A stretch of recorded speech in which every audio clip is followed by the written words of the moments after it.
What's going on YouTube? It's the flyest vlogger on the planet. My name is Showtime the Czar. Welcome back to the channel. Hope everybody's having a great, positive, productive day as always. You know I got hip hop news, cultural updates, and everything like that for you guys today. But before we do any and all that, you know what you got to do. See that subscribe button on your screen right there. I need you to click that, turn that bell icon on so each and every time one of my videos drop, the content that I'm providing to you, you don't miss it. Let's get into it, y'all. Drop my intro.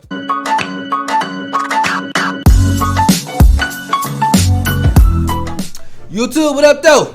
Alright y'all, so let's kick this thing off by talking about this situation with Cardi B and Kanye West. So a video surfaced of Kanye West back in, like, I want to say 2018, of him calling Cardi B a industry plant. Here's what he had to say. Take a listen. Yes, Corey is CIA. Like, he didn't even have to say it. I know it. He's fucking CIA. What are you talking about? Like, fucking Cardi B was over there. Cardi B is a plant by the Illuminati. She don't write her raps. She's just there to, like, sound as ignorant as possible. And then make songs like fuck him and you get some money. You know, she was literally replaced, you know, Nicki Minaj purposely. So here's the thing. While obviously we know that, again, this is an old interview and it, you know, resurfaced, Cardi B did post about Kanye West praising her, okay, in the interview that she did with Jason Lee. And we know that Cardi B and Kanye West do have some sort of relationship because they did a song together and a couple years ago. And it was pretty good. It was cool. It was a nice little song. It was her, Dirk, and Kanye West. My problem is the inconsistency with Kanye West. It's still, even though this interview is old, he didn't have a prior relationship with Cardi B. At that time, this was the Cardi B that was trending up, right? So I think she only had a couple songs out. I don't even think her album was out, or maybe it was. Point is, Cardi B was trending. She was going up in the right direction. He called her an industry plant. No prior relationship to her. Didn't have any type of, you know, conversation with her or anything. 4 years later, you're working with her. Now, people can change. That's not a problem. But why would you say that about someone you don't know? This is the thing I don't like about Kanye. This is the thing that has gotten him in trouble. People that he's used to work with. He switched up on Big Sean. He switched up on Kanye. He switched up on Push. He switched up on Kid Cudi. These are people that you signed to your label that you switched up on. Cardi B wasn't even signing your label and you switched up on her. So it's like those are the type of things that if I was an artist, it would make me hard to work with a Kanye West just because you don't know who you're going to get. He's nice to you. He's working with you. He's praising you 1 minute. Then the moment you do something he don't like, now you know what I'm saying, you trashing him. I don't like that. You know what I'm saying? You can do stuff. You can have a disagreement, but it's like he got too many yes men around him. And then he only want people that agree with him. You know what I'm saying? And that's the issue that I have with Kanye West. And the Kanye West that people knew and loved, he ain't there no more. You know what I'm saying? He's not there no more. And it's like it's hard to trust his word. You know, and he says a lot of good things, but you don't know if he really mean it. It's like, are you saying this because it's coming from the heart? Or are you saying this because it fits the moment in the situation? Example, he loves talking about black fathers and people taking black fathers out of the homes. I mentioned this before on this channel. But then he'll go wear a White Lives Matter shirt, as if to say black fathers and black people don't matter. I don't understand that.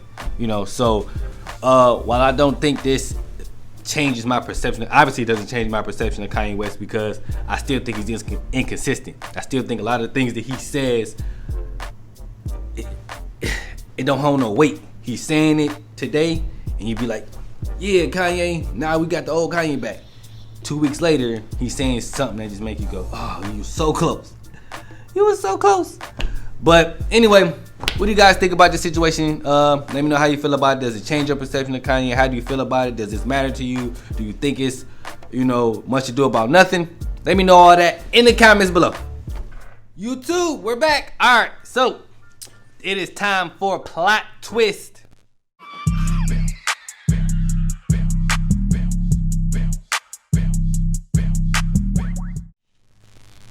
Alright, so this is the part of the show where I bring in my co-host, Lori Mack. Lori Mack, say what's up to the people. What's good, beautiful people? Alright, so what is this, week 2, week 3 of you being back? Just wanted to...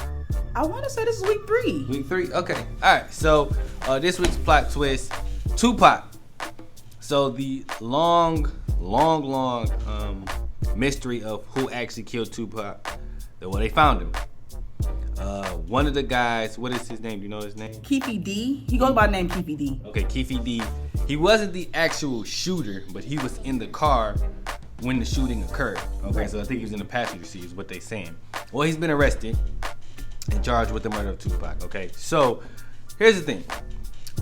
First of all, just read off a little bit of the details because it's a lot to go into the story. But yeah, so they pretty much had their suspicions with Keefy D for a long time. I mean, he's pretty much put himself in the limelight since after the shooting happened. He had did an interview with BET back in 1998 when he pretty much said like, yeah, I was involved type situation, but it was never enough information to book him. And not only that, but earlier this month, a few months ago, I'm talking about in July, they went to his White House and they did a whole search and they found some evidence. Not only evidence, but they found this nigga wrote a whole memoir about how he was one of the two witnesses that saw Tupac get killed.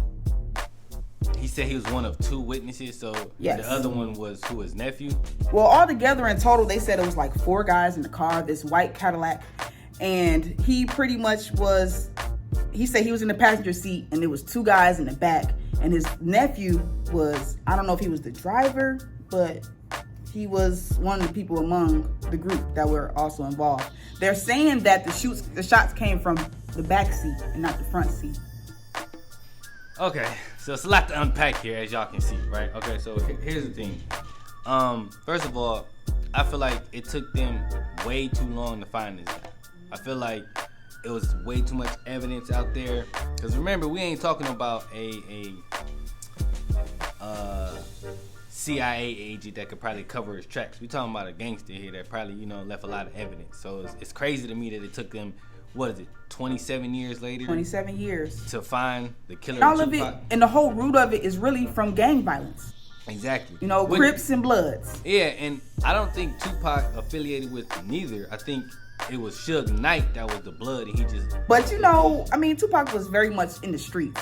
We don't know what gang he was really with. I feel like he was with Pyru, but don't quote me on it. But I do remember him here, saying a lot, talking about it from time to time. Tupac was a man that had morals. He had a lot more to think about and go off of than just out here in these streets. So his mom was a Black Panther. His father was a Black Panther. Absolutely. So he had a lot that he stood on. So the fact that it ended just as quickly as with gang violence, but obviously it don't take much, because you can just be, like you say, associated with somebody like Knight, and that's all they need.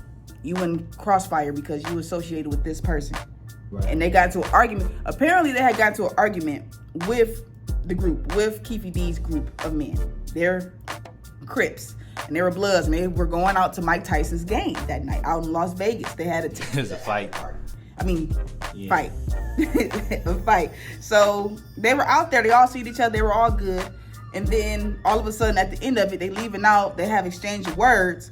Tupac and his group beat up Keefy D's little nephew and they crew. And then as they was leaving, they rode up on the side of them as they were leaving and shot fires in the car. Okay. Yeah, so that's do you feel like, I don't know, I didn't feel like the culture felt relieved that he was, arrested. Absolutely not. I feel like it was, I don't know, I don't want to say it was too late, but I also felt like we've gotten to a place of peace with Tupac's passing, if that makes any sense. I feel like it's settled. I don't feel like there'll ever be any peace. There were, it's never no real way to really accept what happened, except for catching the bandits. The fact that it's been so long really is just reopening old wounds. Yeah. So that's why I really hope that at the end of it, they really booking more people. I hate that it's just him. Where are the other guys? Be 50. So where are the other guys that he's mentioning? Right. It's 3 other suspects that nobody is still to this day talking about. I'm confused. Right. Now let's get to the messy part of this.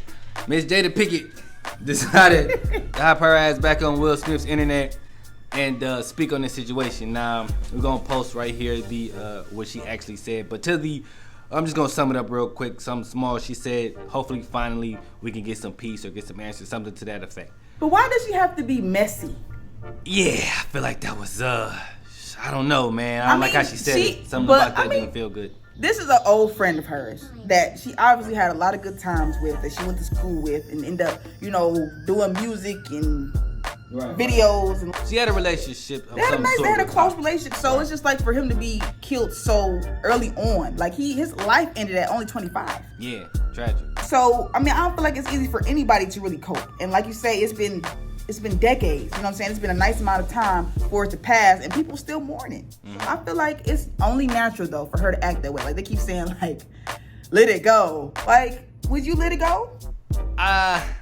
If she had a close relationship with him, I can't tell somebody how to feel. So saying let it go is probably not the best thing to say.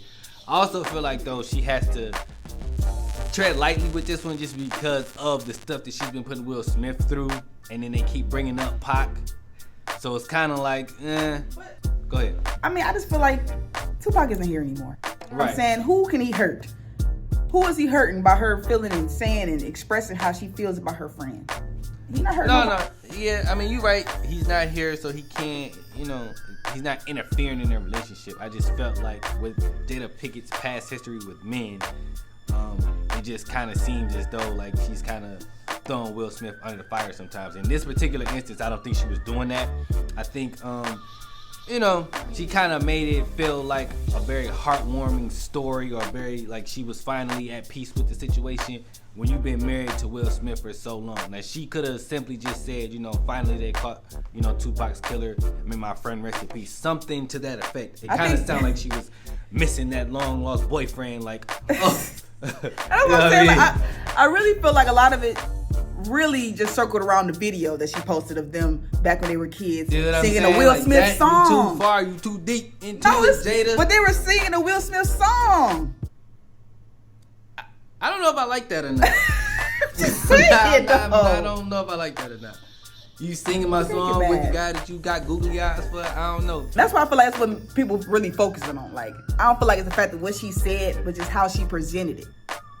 If that makes sense. That probably, yeah. That didn't. I ain't like that neither. But I don't think she meant any harm by it. I just think, again, it's too much connecting the dots, too much of you know what I'm saying?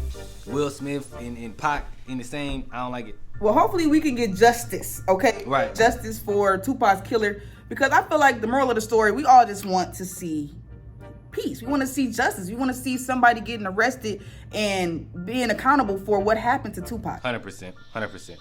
Let us know what you think in the comments below, man. How do you feel about this whole situation? Tupac's killer finally getting arrested. Jada Pickett, her situation.